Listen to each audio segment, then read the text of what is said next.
Welcome to the Romans Road, Step 2.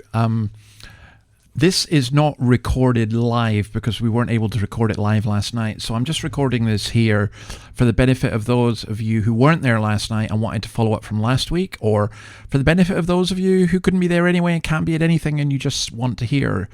So just to explain, I'll take the opportunity to say that what we're doing in the Romans Road is going through the book of Romans bit by bit.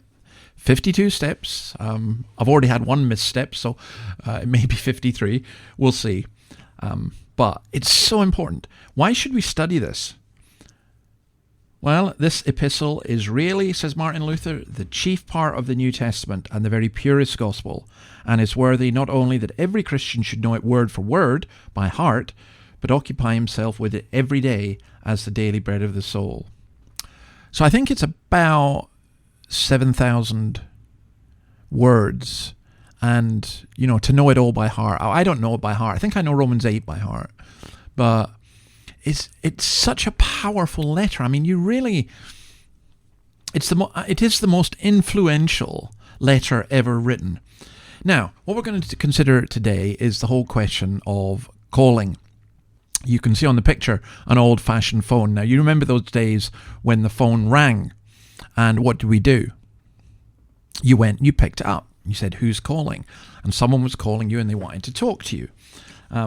Well, Paul says here that he is the one who is calling, or God is calling and using him a little bit like a phone.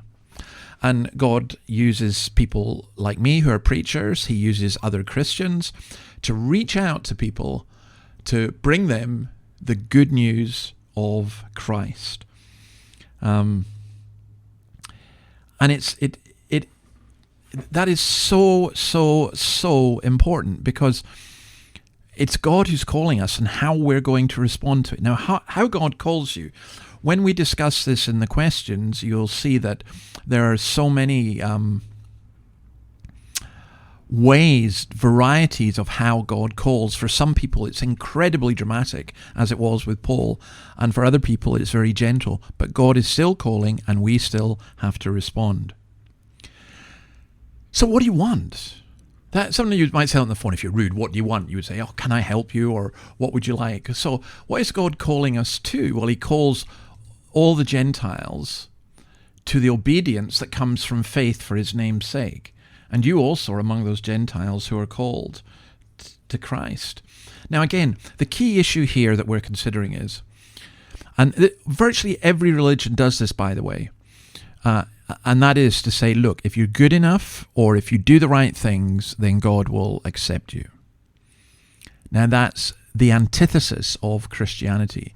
Salvation is by faith alone. The faith that saves is never alone, because it always responds in works. The obedience that comes, in other words. But that's the point here. It's obedience that comes from faith. So you can say, well, I'm going to try and obey God, and I don't really need faith. Yeah, you do. You do. Because you'll never be able to obey God without, first of all, coming to a real and saving faith in Jesus Christ. And by the way, notice that it is also to the Gentiles. This is Paul the Jew inviting people to come to him, to God, inviting Gentiles to come. So the gospel is really a call to obedience that comes from faith. This is how the gospel works. It's not that you obey the law of God, and then you come to experience and understand the presence of God, and then you come to believe. No, it's that you believe, and because you believe and trust in Jesus, you obey. Well, the third point we looked at was, what do we get? Look at verse 7. To all in Rome who are loved by God and called to be his holy people, grace and peace to you from God our Father and from the Lord Jesus Christ. You get grace and peace. Now, it's interesting. He says to all in Rome. Bishop Neal says this about Rome, that it was the eternal city which gave them peace, the fount of law, the center of civilization, the mecca of poets and orators and artists, whilst at the same time being the center of every kind of idolatrous worship. Like many of our cities in the world today. What Paul is doing here is he's greeting all the church. He's not leaving out anyone. And he says two incredible things. And one we just skip by because we assume it so much. You're loved by God. He says them all. You're loved by God. You see, I was once told, and I think this is true, it's the easiest thing in the world as a non-Christian to believe that you're loved by God. It is one of the hardest things as a Christian to believe that, because as you see your own sin and as you become aware of God's holiness, you realize you're not lovable. Why would God love you? Because he does. That's it. Because he does. So I think this is a wonderful thing. Loved by God, called to be holy.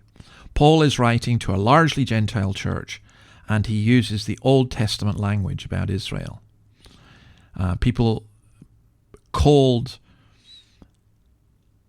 to be his church. So I think this, by the way, I do want to say something more about the love by God, because Leon Morris says it's to be received with awe and wonder. It's stunning. Yet the Christian is able to say, the Son of God who loved me and gave himself for me. And then, this second thing that he calls them, holy people, literally it's saints, is a word we would translate saints. Now, you get people saying, don't you, I'm no saint. But actually, if you're a Christian, you are.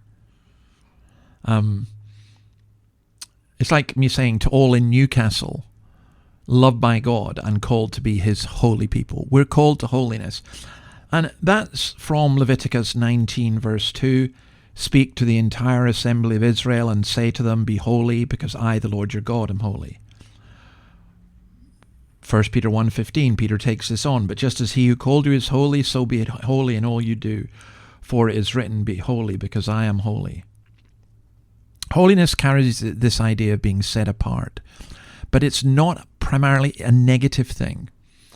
We think of holiness sometimes as being miserable, or, a holy person's a good person, you just don't want to know them. It's the opposite. It's very beautiful. I would say also it's of importance that the term saint is never used of an individual. We don't say Saint Andrew. I would argue that, I am Saint David, and Annabelle is Saint Annabelle, and any one of you here or who's a believer, you're also a saint as well. It's an amazing concept. Loved by God and saints. And then he gives this grace and peace, which is the Aaronic blessing. The Lord bless you and keep you, make his face shine upon you and give you peace. It's just so familiar for many of us that we skip that by, but we shouldn't. Why?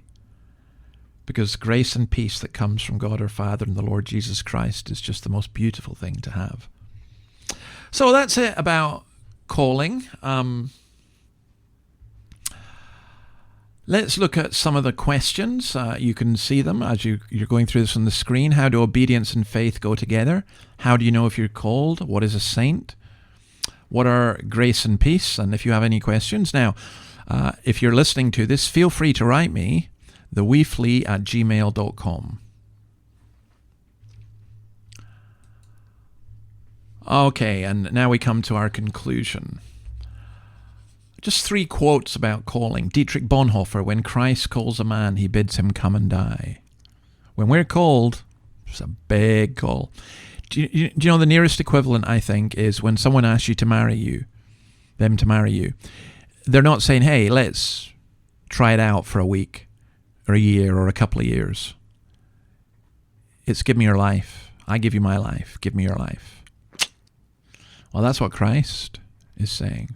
Charles Spurgeon, the Christian life is a life of continued repentance, faith, and obedience to the will of God. We go deeper and deeper and deeper. Or John Piper, God calls us to a life of radical sacrificial love that reflects the cross of Christ. Indeed it does. So I'm going to leave you with this beautiful, beautiful song. I heard the voice of Jesus say by Horatius Bonar, the Free Church minister from Scotland in the 19th century, sung by Emu Music from Australia in the 21st century. But still astonishingly beautiful. Listen to it, meditate, join in, pray it. May God bless you, and we'll see you next week. Bye.